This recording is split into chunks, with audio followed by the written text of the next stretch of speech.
Hello, everybody. How are you doing? I'm sorry I missed last week reading. Uh, my kids are out of school, and it has been really hard to find time to film. Um, and I got myself involved in a lot of crochet projects, so ah. So, but I still want to be able to read my book to you. So let's keep reading because I want to read.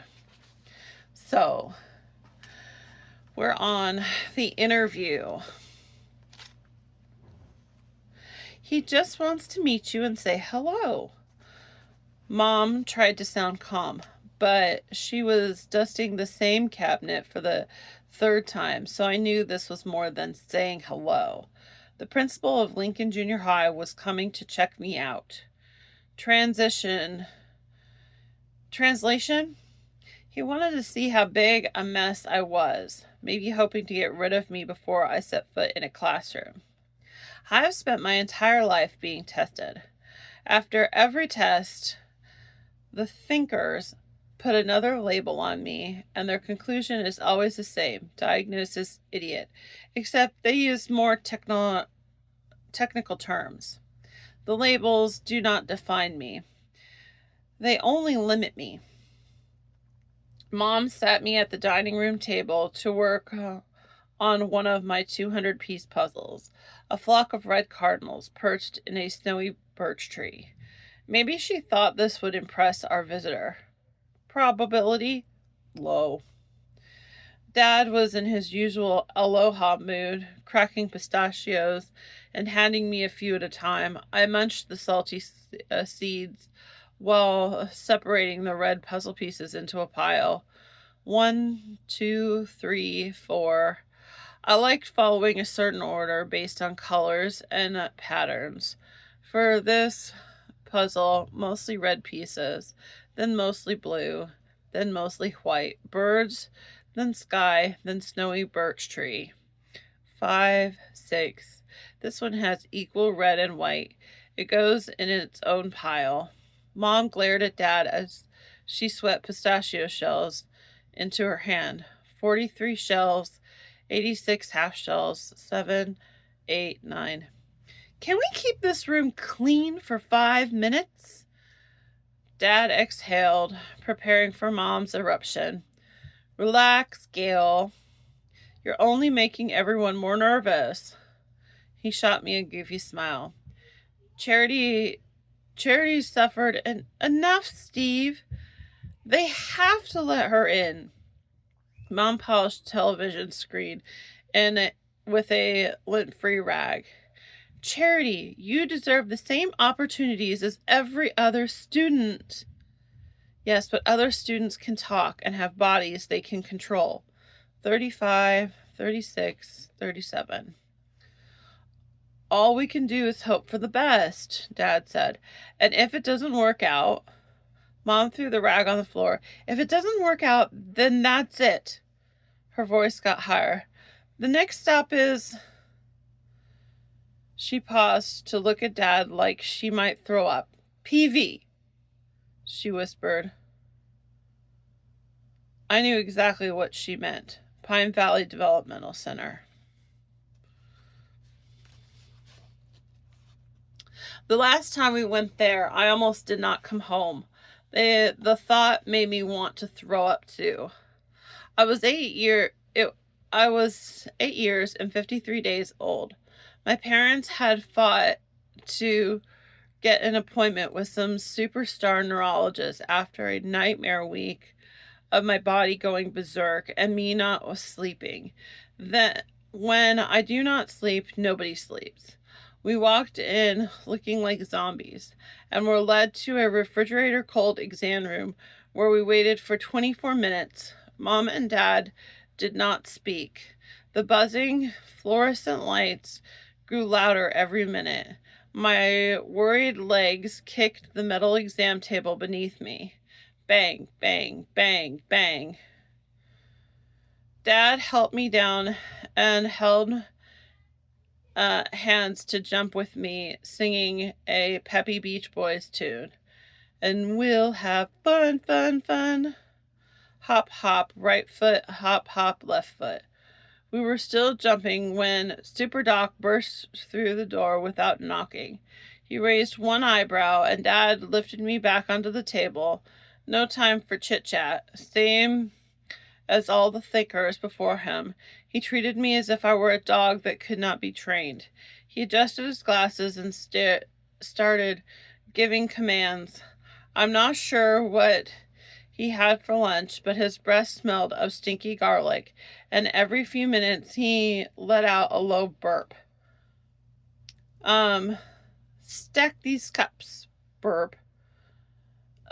There were 6 cups in bright colors, and I knew how he wanted me to stack them so that they nested one inside the other, same as the beautiful Russian dolls Graham kept in her dining room cabinet, but my hands decided to line them up alphabetically according to the name of each color: blue, green, orange, purple, red, yellow. He marked his clipboard. From his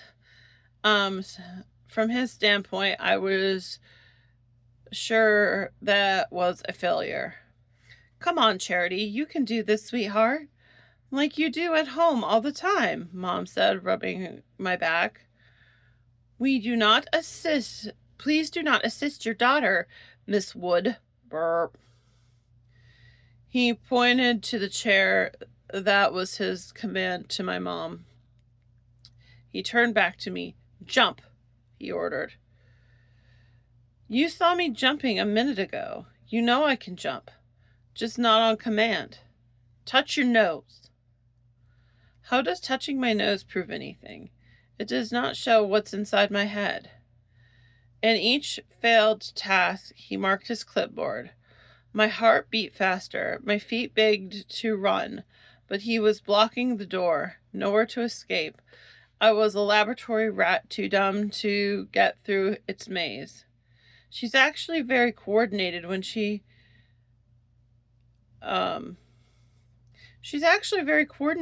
plays with her dolls.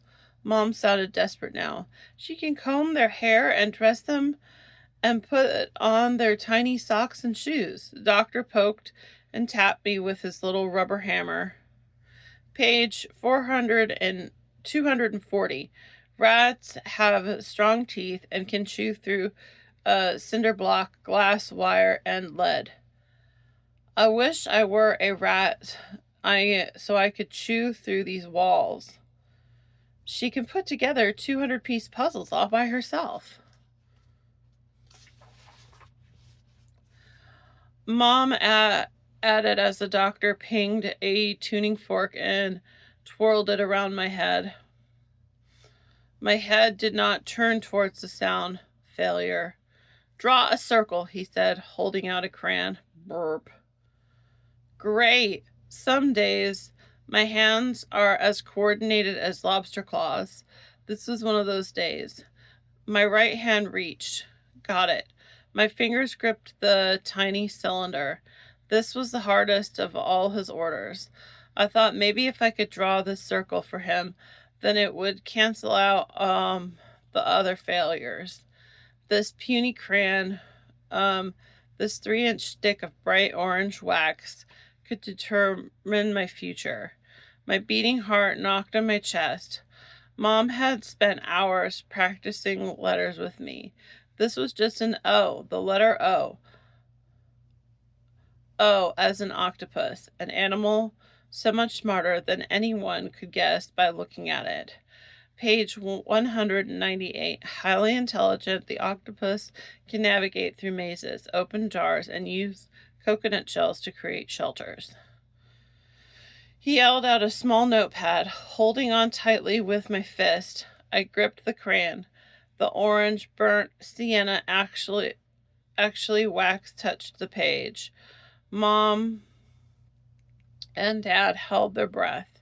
tiny line. I can do this. Arc, keep going. Then crack.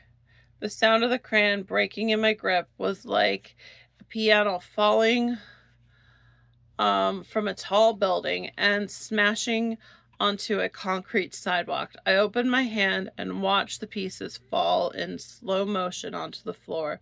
Countdown to kettle explosion. 3, 2, 1. Ah! My swinging hands struck the doctor's arm and knocked his clipboard to the floor. He backed up to the wall as if I were some big rabid dog. Dad put his arms around me and held me. He pulled me gently into his lap, and Mom stroked my hair. Charity, you're okay, sweetheart, she chanted. You're okay. We're here with you. I sucked in air and puffed it out through my lips. Suck, puff, suck, puff. The doctor bent down to pick up his papers. Then he scribbled his diagnosis on the clipboard in front of me. Moderate to severe intellectual disability. Mr. and Mrs. Wood, based on her files and my observations, Charity needs the type of support offered by a residential facility before her outbursts end up hurting herself or others. He rubbed his arm where I had hit him.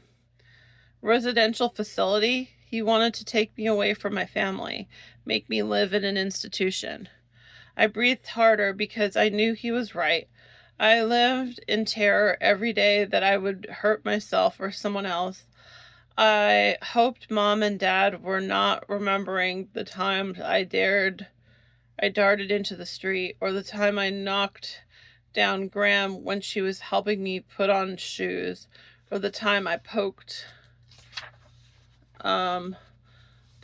or grabbed one of my classmates. I was only trying to play with them. I never wanted to hurt anyone. Suck, puff, suck, puff. The doctor's voice sounded grandfatherly now. I can only imagine how difficult it is for you to give round-the-clock care to a child who can hardly feed or dress herself. Mom stared into space. I could not believe my parents were listening to this thinker talk about sending me away. Believe me, Mrs. Wood, you've lasted longer than most parents in your situation. You are only 2 people. At Pine Valley, we have a regular staff of 12 to supervise the residents, help them participate in recreational activities, and look after their every need. Mom's eyes overflowed and leaked onto my cheek. Dad clasped her hand, and the doctor was wearing them down. My worst nightmare was about to come true. Fortunately, we have an opening. She can be admitted this afternoon. I dug deep into my spirit and begged the universe for help. Please, God, please, please, please let me go home with my parents today. I will owe you times Googleplex.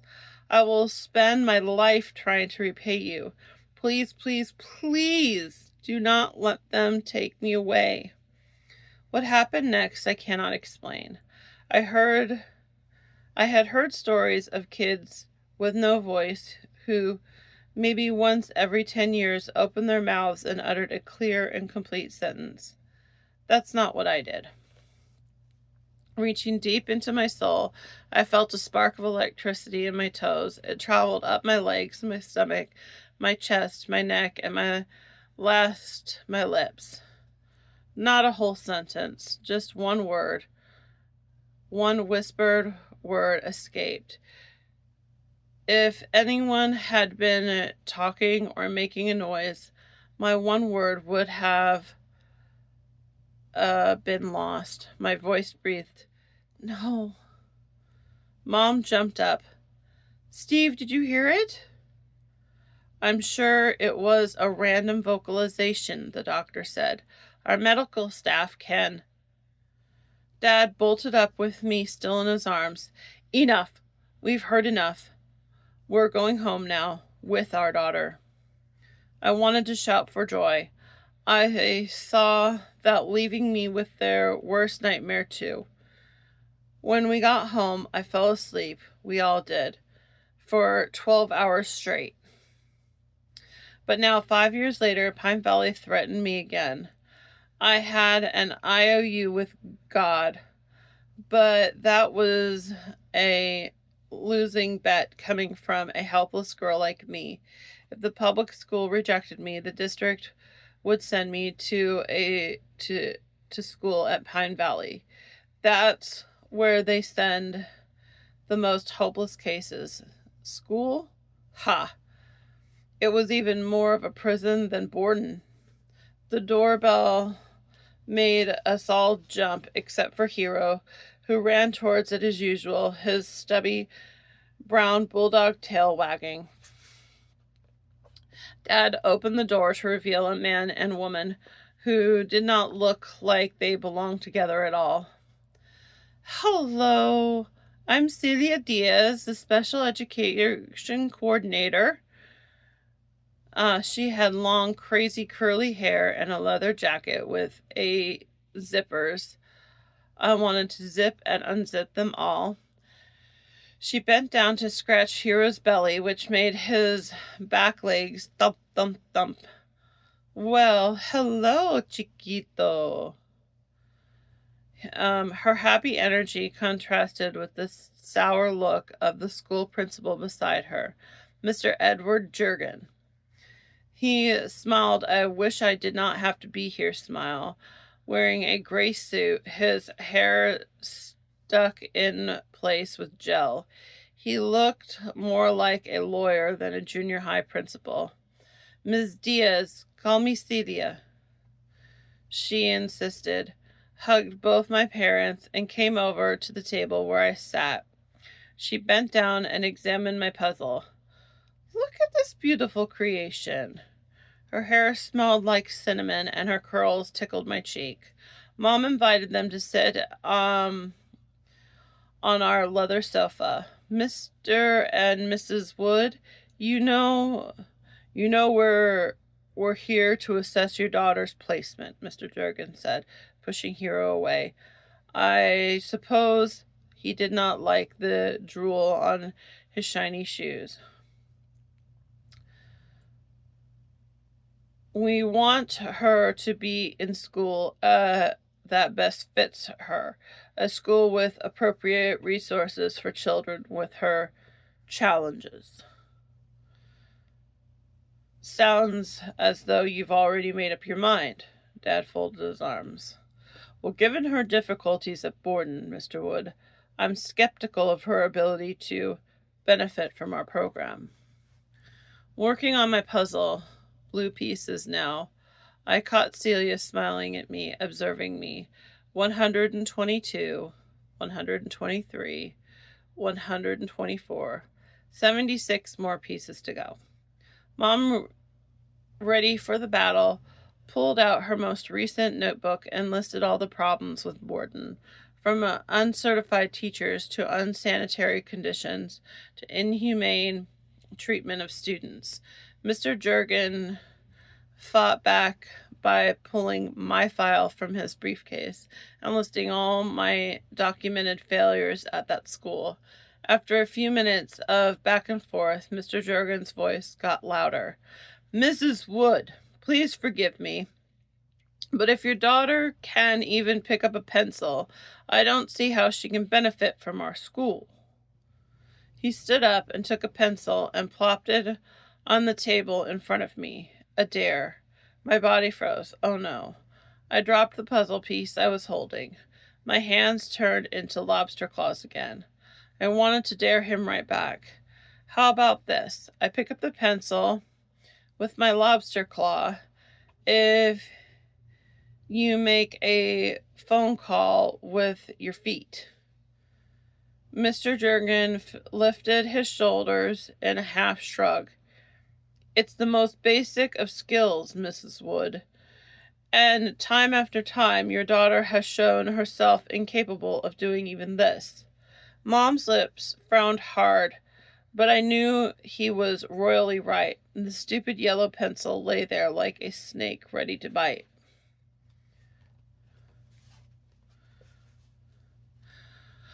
I knew my hand would not pick it up, not with everyone watching, not with him thinking I could not do it. My muscles froze, my heart raced. Page 261. The king cobra can inject large amounts of poisonous venom into a single bite. Mr. Jurgen pulled out a wooden chair facing me, its legs screeching on the floor, and sat down. Go ahead, Charity. He spoke a little softer, but not really looking at me. Pick up the pencil.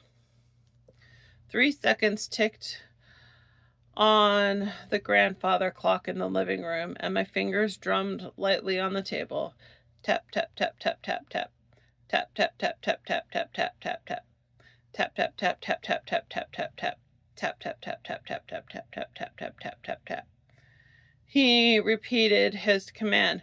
Pick up the pencil. Pick up the pencil. Pick up the pencil. Tap, tap, tap, tap, tap, tap, tap. Tap, tap, tap, tap, tap, tap, tap. Tap, tap, tap, tap, tap, tap, tap. Tap, tap, tap, tap, tap, tap, tap. Page 261. The venom causes severe pain, rapid breathing, blurred vision, and paralysis. Each time his voice got louder and his fingers sounded in my ears like brass drums pounding. Tap, tap, tap, tap, tap, tap, tap. Tap, tap, tap, tap, tap, tap, tap. Tap, tap, tap, tap, tap, tap, tap. Tap, tap, tap, tap, tap, tap, tap. I felt pity poisons gnawing at my stomach. I wished I could pick up the pencil and fling it at him. A kettle explosion was approaching, and at any moment these puzzle pieces would fly. Fact, he would be the winner. Tap, tap, tap, tap, tap, tap, tap. Tap, tap, tap, tap, tap, tap, tap. Tap, tap, tap, tap, tap, tap, tap. Tap, tap, tap, tap, tap, tap, tap. Hello, Pine Valley. The venom causes severe pain, rapid breathing. I clenched both fists, all 4 adults and even Hero staring at me. I imagined life locked in a small room with no windows, no pictures on the wall, no family beyond the walls. Mom's chest heaved a single sob. The lamp above the table scorched my cheeks. Sweat dribbled down my neck into the dumb pink blouse Mom made me wear. Tap, tap, tap, tap, tap, tap, tap, tap, tap, tap, tap, tap, tap, tap, tap, tap, tap, tap. The venom causes blurred vision, paralysis. My arms started pushing puzzle pieces on the floor. Tap, tap, tap, tap, tap, tap, tap, tap, tap, tap, tap, tap, tap, tap, tap, tap, tap, tap, tap, tap. Death soon follows. Countdown to kettle explosion. 3, 2. Celia leaned in over and stopped. Mr. Jurgens tapping fingers. She spoke softly in my ear. Charity, querida, could you please pick up that pencil for me? I knew that word, querida. In Spanish, it means dear. Without thinking, my hand grasped the pencil. That's it, querida. Now, draw a little something. That's it, querida. Now draw a little something for me on the notepad. Anything you like. She touched my elbow, and I lifted the pencil to her yellow pad. I drew a perfect circle. Mr. Jurgen sat there for a few seconds with his mouth open. Well, Mr. J, Celia said, how would you prefer to be asked? She turned to my parents. I have a feeling this is a very bright girl. Why don't you tell us more about her strengths? Wow, none of the thinkers ever asked that before. Mom was the one hugging Celia this time. Then Mom threw open her notebook, labeled accomplishments, and scribbled some notes, grinning wildly. By the time they left, Mr. Jurgen could only say, I'll let you know the district's decision soon. 3 days later, we got a message on our voicemail that made Mom and Dad jump up and down. I could attend Lincoln on a trial basis for 1 month. Mr. Jurgen used the phrase trial basis 5 times. I was excited too. Then I realized the torture I could face as possibly the strangest mammal ever to enter the doors. I braced myself for the longest month of my life. And that was the end of the chapter. I hope you enjoy it. I will see you again next time.